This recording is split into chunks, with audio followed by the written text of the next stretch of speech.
इन लोगों ने ये कहा कि हमने आपको इसलिए बुलाया है कि आप जितनी जल्दी हो सके बाबरी मस्जिद का निर्माण वहाँ का, वो बाबरी मस्जिद के बजाय वहाँ मंदिर का निर्माण करा दीजिए। मुझे भी बहुत डर लगा, तो मैं ज़मीन में लेट गया। तो उस समय जो सीआरपीएफ और पीएसी के लोग थे वो मुझे भी मृतक समझ करके जैसे कारचौकों को उठा के गाड़ी में लाद रहे थे, मुझे भी उठाया। तो मैंने कहा सर मैं जिंदा हूँ। अयोध्या, राम की नगरी कही जाने वाली अयोध्या। 90 के दशक में राम के नाम पे एक आंदोलन होता है। बाबरी मस्जिद का एक हिस्सा गिरा दिया जाता है, लोग इसे विवादित ढांचा भी कहते हैं। फिर देश भर में दंगे होते हैं और मामला कोर्ट में चला जाता है। हाई कोर्ट होते हुए मामला अब सुप्रीम कोर्ट पहुंचा है। पर आप उस फैसले को जान समझ पाएं इससे पहले अयोध्या और अयोध्या की कहानी जाननी बहुत जरूरी है। जरूरत है आप समझें कि अवध में सरयू के किनारे बसे उस शहर को जिसे राम की नगरी भी कहा जाता है। पूरी नगरी अपने आप में आस्था कैसे है, मुगल और फिर अंग्रेजों ने अपने शासन के दौरान क्या छाप छोड़ी, यह भी जानना जरूरी है। यह शहर राजनीति का अखाड़ा कैसे बना, किसे और कैसे इस मुद्दे को बड़ा और विकसित किया गया, यह भी जानना चाहिए। कैसे यहाँ बाबरी मस्जिद बनी, कैसे विवाद हुआ, कैसे देश की राजनीति और हिंदू मुस्लिमों का ताना बाना हमेशा के लिए खत्म या यूं कहें बदल गया। इस विवाद का बीज मुगलिया सल्तनत के दौर में बोया गया। अंग्रेजी शासन ने वैमनस्यता की खाई को कुछ और गहरी की। इसका नतीजा यह हुआ कि दो धर्मों और संप्रदायों तक सिमटा हुआ एक मुद्दा राजनीति को दो खेमों में बांटने का आधार बन गया। राजनीतिक खेमों की सीमा संभावना तय होने के बाद स्थान और आस्था की दहलीज को लांघकर अयोध्या एक आंदोलन बन गया। उस आंदोलन की आग में कई प्राणों की आहुतियां भी दी गईं। ये सब जानने, बताने और समझाने के लिए हम आपको लेकर चलते हैं अयोध्या। अयोध्या में राम मंदिर और बाबरी मस्जिद विवाद को इतिहास और तथ्यों पर रखकर जानना है तो हम इसे 3 हिस्सों में बांट सकते हैं। इससे सुविधा होगी कि अंग्रेजों के वक्त में अभी आजाद भारत की 21वीं सदी तक ये मामला कैसे पहुंचा। इस मुद्दे ने वक्त का सफर तय किया जो आज इतिहास बन गया है। सबसे पहले जानते हैं कि बाबरी मस्जिद किसने बनवाई थी। अगर बाबरी मस्जिद के इतिहास की बात करें तो मुगल शासक बाबर के जनरल या यूं कहें सेना प्रमुख मीर बाकी ने अयोध्या में एक मस्जिद बनवाई। बाबर के नाम पे 1556 में इस मस्जिद का नाम बाबरी मस्जिद रखा गया। अयोध्या में गंगा जैसी अहमियत रखने वाली सरयू नदी के किनारे पूजा अर्चना लंबे समय में होती रही है और इसी के साथ धीरे धीरे मस्जिद वाले हिस्से में राम के जन्मस्थान की मान्यता भी मजबूत होती रही।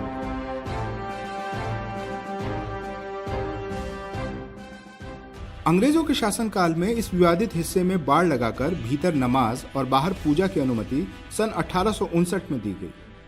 इस फैसले के बाद विवादित ढांचे का कोई असली धार्मिक स्वरूप नहीं बचा। अपनी मान्यता के अनुसार धर्म विशेष के लोग वहां अपना दावा करते रहे। 1885 में महंत रघुवीर दास की याचिका खारिज करते हुए फैजाबाद जिला अदालत ने बाबरी मस्जिद के बाहर किसी भी तरह के निर्माण की मंजूरी नहीं दी। लेकिन हिंदुओं की आस्था यहां बढ़ती गई और अंग्रेजों से आजादी के संघर्ष के बीच यह मामला शांत पड़ गया। देश आजाद हुआ और विभाजन, गरीबी, शासन, कश्मीर, हैदराबाद जैसे मसलों के बीच अयोध्या में भी एक बड़ा विवाद जन्म ले रहा था। अब समझते हैं कि कैसे और कहां से आई रामलला की मूर्तियां। दरअसल हुआ यह कि 1949 में देश की आजादी के 2 साल बाद मामला फिर गर्मा गया। अयोध्या में दावा महज जमीन के 2.77 एकड़ टुकड़े का नहीं बल्कि आस्था और आराध्य से जुड़ा।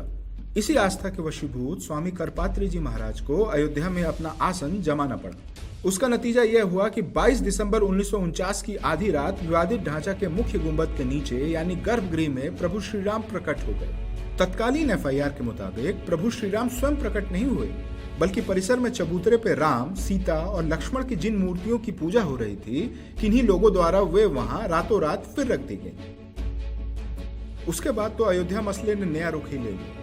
तब देश का संविधान भी नहीं बना था। सरकार के समक्ष बड़ा संकट था। फैजाबाद के तत्कालीन कलेक्टर के नायर को यथास्थिति बहाल करने का आदेश मिला, लेकिन दंगा और पुलिस प्रशासन के अफसरों की जान खतरे की आशंका बताते हुए उन्होंने आदेश मानने से इनकार कर दिया। उन्हीं के सुझाव पर संपत्ति कुर्क करते हुए वहां 29 दिसंबर को रिसीवर बैठा दिया गया।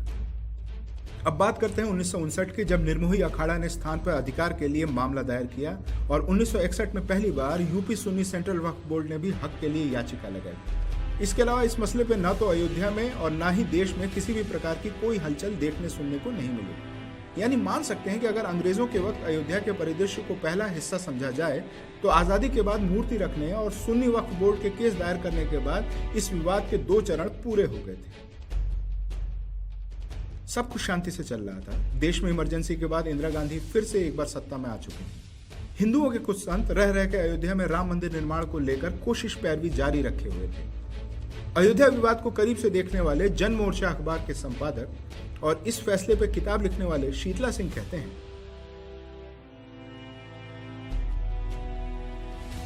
देवकी नंदन अग्रवाल और कई नेता, उनके 13 की संख्या थी, वो लोग इकट्ठा हुए और कहा कि साहब ये मंदिर बनवा दीजिए। और वैद्यनाथ का तो कहना था कि एन सरवण का तो वोट चाहिए, नोट चाहिए, ये मंदिर कभी नहीं बनाएंगे। खैर हमने उनको बताया कि साहब फिर आप निरस्त्र हो जाएंगे और जो एक इसके पीछे पॉलिटिकल कैंपेनिंग कर रहे हैं वो समाप्त हो जाएगी, तो आप ऐसा क्यों चाहते हैं? तो उन्होंने कहा नहीं, मंदिर हमारी प्राथमिकता है, आप वो मंदिर बनना चाहिए, तो कागज पत्र उसके दे दीजिए।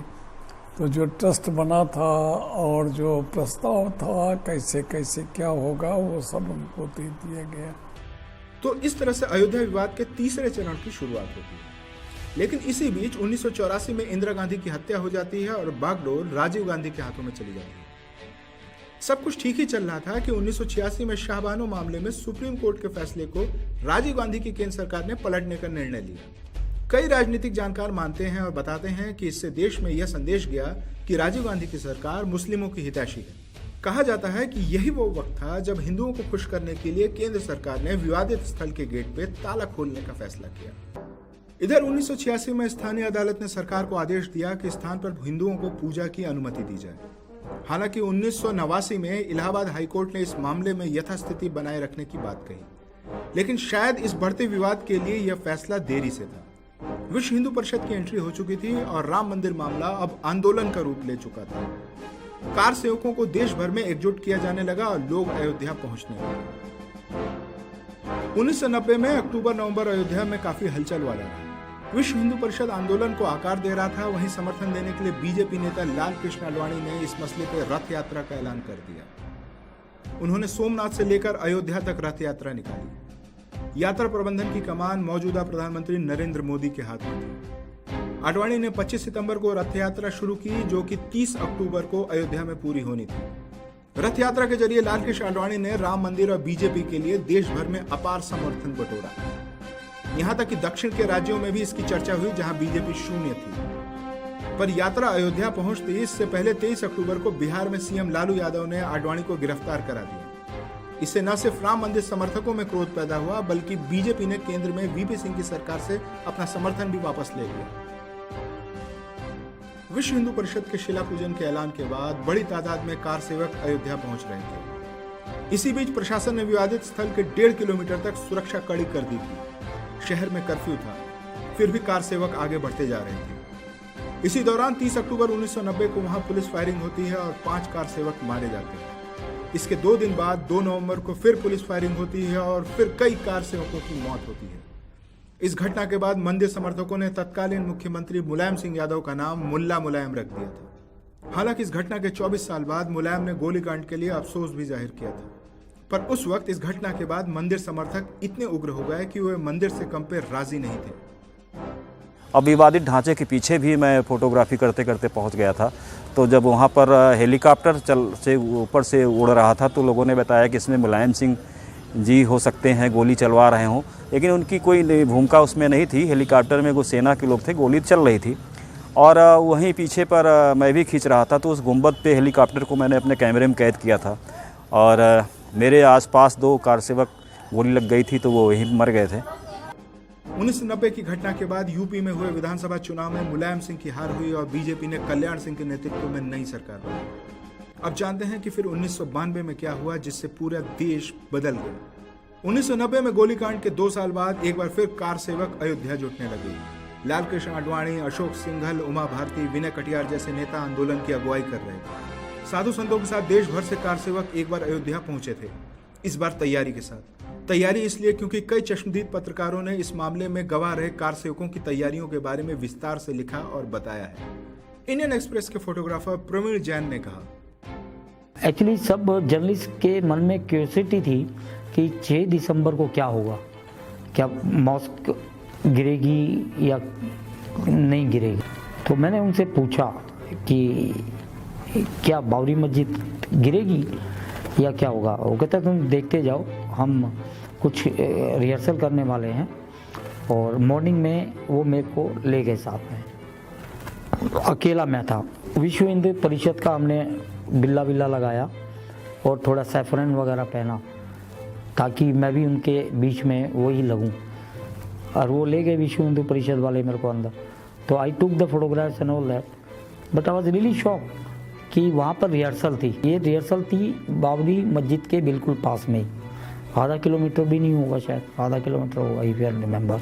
जैसा कि आपने फोटोग्राफ्स में देखोगे तो उसके अंदर बाकायदा प्रोफेशनल लोग थे, हथौड़े, कुदाल वगैरह, वो सारे के सारे रिहर्सल कर रहे थे। इंटरेस्टिंग पार्ट वाज कि वहाँ पर एक टीला था, एक टीला बनाया हुआ था उन्होंने। तो उस रस्से के अंदर लोहे की ग्रिप बनाने के लिए वो ग्रिल यूज़ कर रहे थे ताकि टीले के ऊपर चढ़ा जा सके रस्सियों से। और सेम मेथड उन्होंने यूज़ किया मॉस्क में। अगर आप देखेंगे मॉस्क के अंदर उनको ऊपर चढ़ के तोड़ना था तो कैसे मॉस्क के ऊपर जाएंगे। तो सेम रस्से जो रिहर्सल वाले टाइम पे यूज़ किए थे, सेम मॉस्क के चारों तरफ लगाए उन्होंने और वो रिहर्सल कर रहे थे। और उसमें से एक आदमी ने नकाब पहना हुआ, नकाब मतलब ये जो रुमाल वगैरह से अपना फेस छुपाया हुआ था। तो बाकी मेरे को जो लगे लेबर टाइप या जिसको बोलते थे कार सेवक हैं, दे वर वेरी प्रोफेशनल। बट जो उसने मुंह छुपाया हुआ था वो लगा मेरे को इनका मास्टर माइंड है, वो ही इंस्ट्रक्शन दे रहा था इन लोगों को कि कैसे करना है, कैसे ऊपर चढ़ना है। और मस्ट भी इंजीनियर होगा या कुछ, जो कि अपनी आइडेंटिटी नहीं देना चाह रहा था। तो ये सारा रिहर्सल का पिक्चर हमने खींचा। वापस आके के मैंने होटल में अपने कुलीग्स या दोस्तों को बतलाया तो नोबडी वाज बिलीविंग कि ऐसे हो सकता है। I was working with the Pioneer. उनको भी विश्वास नहीं था जब वो पिक्चर एक छपी और रास्ते से जा रहे हैं तो उन्होंने भी सिंपल कैप्शन दिया, वो भी विश्वास नहीं कर रहे थे कि ऐसे से रिहर्सल हुआ। दिसंबर की शुरुआत से ही भीड़ भारी मात्रा में वहां पहुंच चुकी थी और घटना वाले दिन यानी 6 दिसंबर को सुबह से ही तेवर कुछ अलग थे।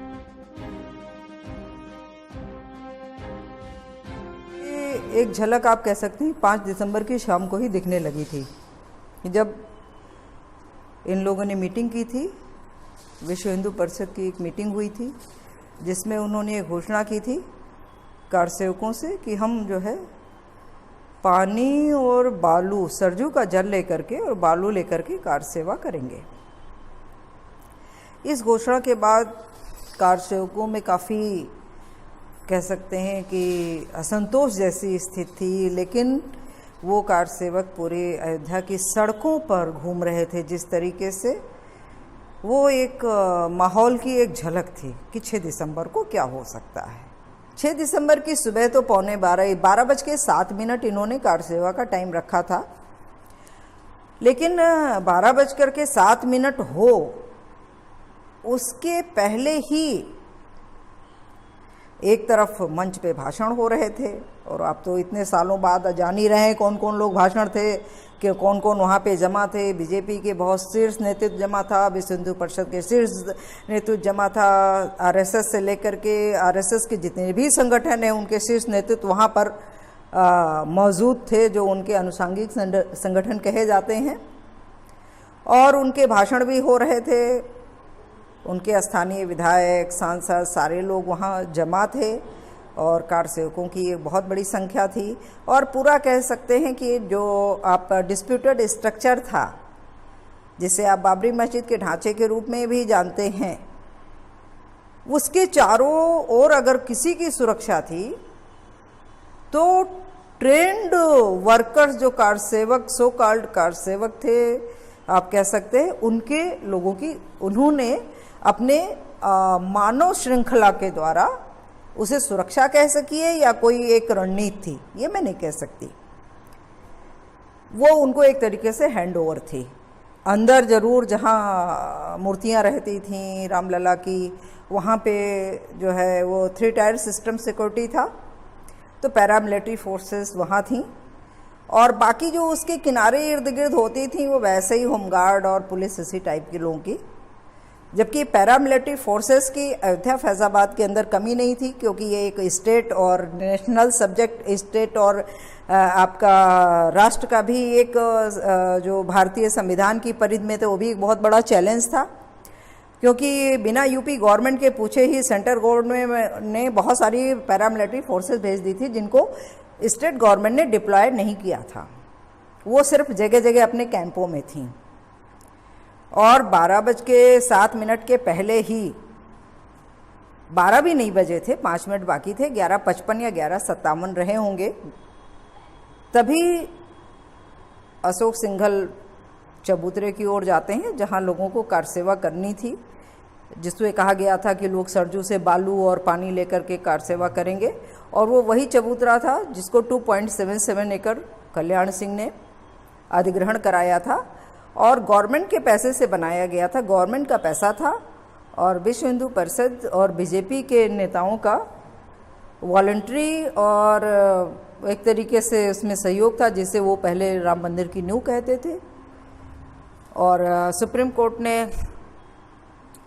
ने जब उनको एक दिन की सज़ा एक सिंबॉलिकल सुनाई थी कल्याण सिंह को, तो उसी चबूतरे के लिए ही वो सुनाई थी कि वो परमानेंट स्ट्रक्चर का चबूतरा था, जो 2.77 एकड़ ज़मीन पे जिससे विवादित लैंड थी, उस पे उसी के लिए उनको एक दिन की सज़ा मिली थी।